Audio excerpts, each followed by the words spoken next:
Dag jongens en meisjes. Ik zit vandaag met een probleem, want Jules heeft me een sms'je gestuurd en ja, er ontbreken een paar letters. En dat is logisch, want hij sms't, mijn mobieltje is kapot. En hij vraagt of we een technicus hebben bij de Kingerkrom die dat kan maken. Nou, kennen we heel veel bij de Kingerkrom, eigenlijk wel bijna alles. Maar dat kennen we niet. En daarom, omdat mijn eigen mobieltje is eigenlijk ook een beetje kapot, maar zien ja... Ik heb een bedrijf opgezocht die alles weet over mobieltjes. Heb ik heel afgesproken met Jules en met zijn vrienden. En die zou je er nou eigenlijk al moeten zien. Daar komen ze. Ja, gelukkig ze zien nog op tijd. Dag jongens. Kom er gezellig bij. Stel ik eens even voor. Ik ben Demi. Ik ben Celine. Ik ben Juri. Ik ben Jules. En op welke school zit je? Op de Petrus Canisius school. Ja, want je zit bij elkaar in de klas in groep? 6. In groep 6. Hé jongens, wat ik me afvroeg. Ziet je een beetje geïnteresseerd in techniek? Ja. Ja, Georg? Ja. Dus je ziet ook geïnteresseerd in wie een mobieltje werkt? Ja. En wie sms'jes weer verzonnen bijvoorbeeld? Ja. Dan denk ik dat we maar eens naar binnen moeten gaan. Vind je dat een goed idee? Ja. Kom dan gewoon.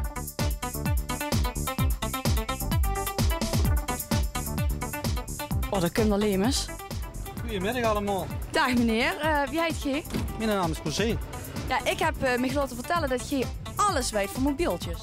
Maar hoeveel weet ik wat jij zo van mobieltjes, ja?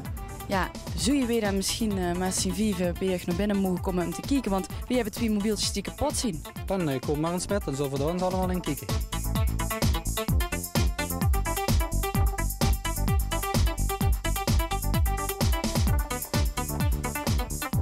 Ik heb 2 kapotte mobieltjes metgenomen, maar weet je überhaupt wel wie een mobieltje eigenlijk werkt? Aanzetten en toetsen drukken en het woord. Nee, dat is toch eigenlijk veel moeilijker, maar ik zal het eens even proberen uit te leggen. Hier op het bord heb ik 2 mobiele telefoons getekend en die gaan dadelijk meteen bellen. Die doen dat niet rechtstreeks, maar die doen dat door de log met radiogolven. En daarvoor hebben we antennes nodig. En die antennes die staan eigenlijk overal door gans Nederland verspreid. Hier staat een antenne en daar staat een antenne. Dan gaat de ene telefoon, die zendt het gesprek naar die antenne. En die antenne die zendt het gesprek door naar een hele grote computer. En de ene computer die is met de andere computer verbonden via een grote satelliet die heel hoog in de lucht ging. Hier is de tweede computer en daar zendt het gesprekje weer door naar die antennemaas. En die antennemaas zendt het weer door naar de mobiele telefoon. En zo kunnen ze meteen bellen. En dan heb ik wel nog een vraag, want wie kent dat mobieltje nou dat andere mobieltje vingen? Wie herkennen die elkaar? Nou, ieder mobieltje waar niet met gebeld wordt, dan geeft toch heel af en toe een signaaltje af naar de mast die heel kort in de buurt staat. En dan weet de computer daar weet welke mobieltjes waar zit. En eigenlijk kennen ze die van altijd vinden. Hier gaan we de reparatieafdeling op. Maar je ziet, ik heb een blauwe jas aan. En dat is voor de statische elektriciteit. Weet je van u wat dat is, statische elektriciteit? Als je met een ballon over de haren gaat, dan gaan de haren rechtop staan.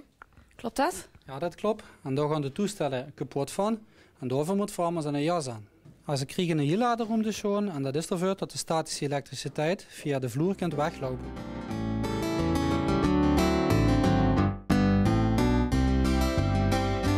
We zijn hier op de reparatieafdeling en hier werden iedere dag 2000 telefoons gerepareerd.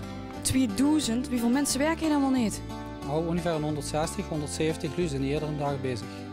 Ja, dicht volgens je af wat voor mensen dat die werken of niet? Maar zijn dat allemaal professors? Nou, het zijn geen professors, maar het zijn wel allemaal lui die daarvoor gestudeerd hebben. Je kunt natuurlijk niet zomaar aan een telefoon repareren. Nee, natuurlijk niet. Maar ja, kunnen ons telefoons hier gerepareerd worden? Nou, dit is Tim en dat kent de telefoon van niet, dat kent hij repareren. Maar Jules, dan moest ik wel even vertellen wat er aan is. Oh, die letters zijn niet goed zichtbaar. De letters zijn niet goed zichtbaar. Nou, Tim, probeer dat eens op te lossen.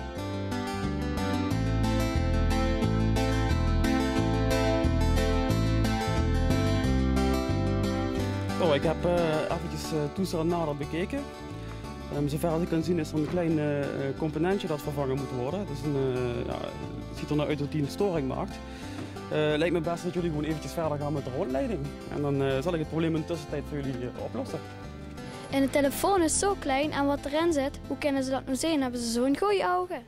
Die hebben ook goede ogen, maar die kunnen ook kijken door een microscoop. Kijk maar, daar is je net bezig om door een microscoop naar een toestel te kijken.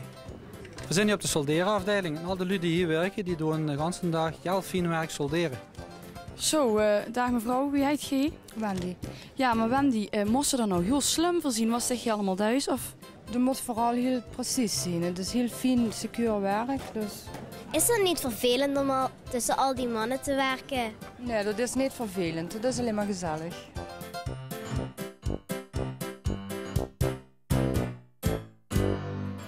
We zien weer bij Tim en Jules, wat denk je ervan? Ja, is het gelukt hem? Ja, alles is gelukt. Ik heb het toestel helemaal nagekeken en ja, de toetsen werken weer zoals het hoort. Dus ja, je kunt me volop ermee bellen. Ja, gelukkig. Maar is ze ook nog even meegekeken? Of, Ja, ik heb het toestel grondig getest. Ik kon er op zich niks vreemds mee vinden, behalve die 2 toetsen hier voor het sms'en zijn een klein beetje versleten. Ja, wat wil ze daarmee zeggen? Dat ik minder moet gaan sms'en of wat? Nou, ik zou in ieder geval wel ja, misschien wat rustiger als we erop duwen. Ja, maar weet je hoeveel sms'jes dat ik van Jeppe moet beantwoorden op einde dagen? Het gaat de gans niet alleen maar over sproeten en over broodworst. En ja, ik moet gewoon zoveel sms'en, hè? Je moet maar een nieuwe telefoon regelen, of gaat dat niet? Nou, dat gaat natuurlijk niet zomaar. Dat is zogenaamde gebruikersschade, veel sms'en, dus dat valt niet binnen garantie helaas.